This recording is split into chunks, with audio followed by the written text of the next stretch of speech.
Hey everyone, and welcome to The Explainer. Today, we're jumping right into a really fascinating and honestly, deeply revealing piece of research. We're unpacking the BitSight August 2026 report on the state of cyber risk in India.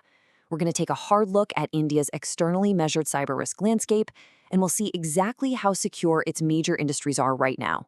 So let's just dive right into this, because what the data actually reveals, it's going to fundamentally change how you view the region's digital defenses. So here is the big picture. This research analyzes 23 different industries across three distinct countries. But as we start digging into the numbers, we hit this one massive glaring outlier. Seriously, there is this huge, surprising discovery just hiding in plain sight within the data, and it completely fractures what we naturally assume about Indian financial services. But, before we reveal exactly what that outlier is, we really need to understand how we actually got these numbers in the first place. Section 1. The method. How cyber risk is measured from the outside. Okay, so the integrity of any data depends entirely on how it was collected, right? And this is where this particular report gets incredibly compelling. What's so interesting about this approach is the sheer objectivity of it all.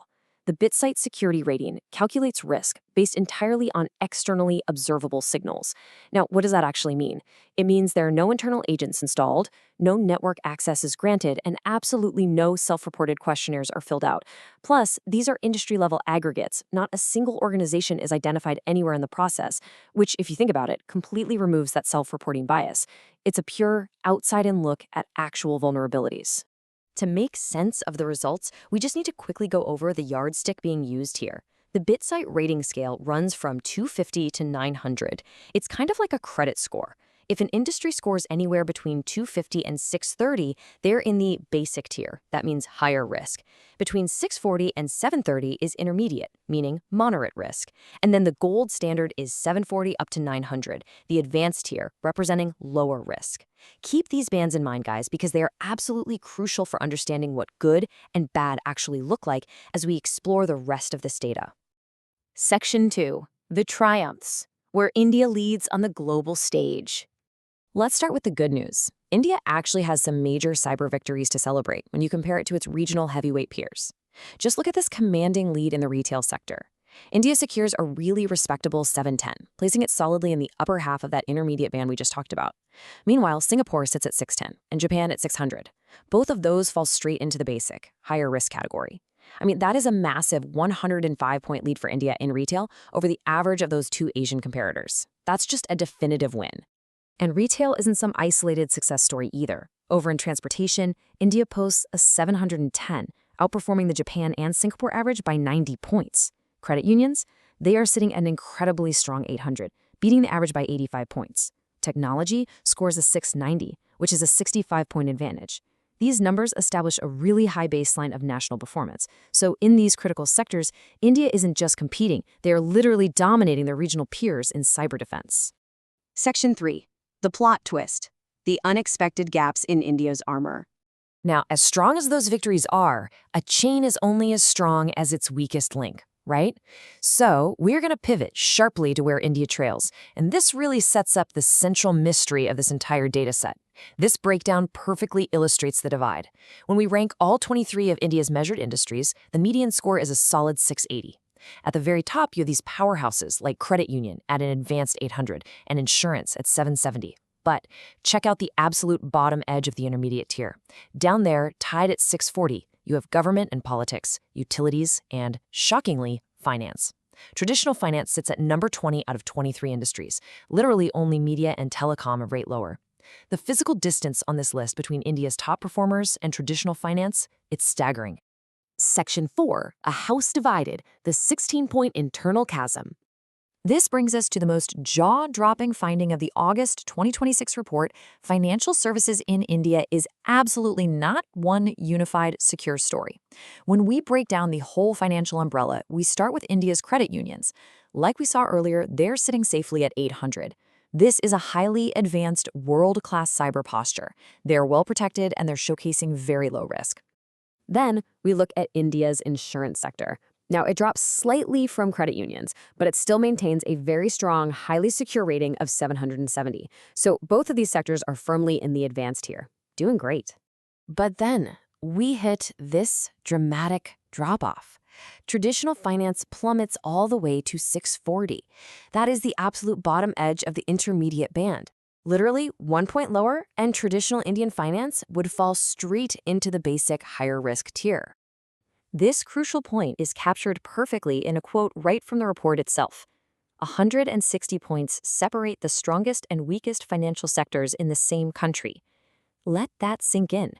3 financial sectors, 1 country, a 160-point spread. The massive friction and contrast of this internal spread within the exact same national ecosystem is the defining mystery of India's cyber landscape. Why in the world does traditional finance lag so far behind its sister sectors of insurance and credit unions? Section 5, the Global Reality Check, How Indian Finance Compares Internationally. To truly understand the severity of this gap, we can't just look at India in a vacuum. We have to see how that lagging 640 stacks up internationally. And when you hold Indian finance up to the light of international peers, the vulnerability becomes way more stark. The United States finance sector operates at a highly secure 770. Japan's finance sector sits right behind it at a solid 760. Indian finance, at 640, scores a whopping 130 points below the United States and 120 points below Japan. I mean, that is an enormous competitive and security disadvantage on the global stage. Now, to be fair, India's 640 does sit 30 points above Singapore's finance sector, which came in at 610. However, when measured against Japan and Singapore together, the traditional finance sector represents the second widest shortfall of any Indian industry measured. Actually, government and politics is the only sector with a wider gap against those regional peers. This makes traditional finance a massive national weak spot for India. Section 6, the actionable conclusion, bringing the data home. Okay, so we've looked at the macro industry data, we've seen the triumphs in retail and tech, and we've explored this glaring 160-point mystery dividing the financial sector. But what does all of this mean for you and your own organization? I want you to take a second and ask yourself, where does your company sit? Because the truth is, whether you realize it or not, every single company already has a rating. It's being calculated constantly from signals that literally anyone on the internet can see. And the good news is you don't have to guess where you stand on that 250 to 900 scale. You can find out exactly what your externally calculated score says by visiting bitscore.in/solutions/rating-report. Getting this visibility is incredibly frictionless too. Because it relies on the exact same objective method used for the research report, publicly listed entities can get their rating in just 45 minutes. For all other organizations, it takes up to 48 hours. And remember, there is absolutely no access required here. No agents to install, no credentials to hand over, and definitely no long questionnaires to fill out.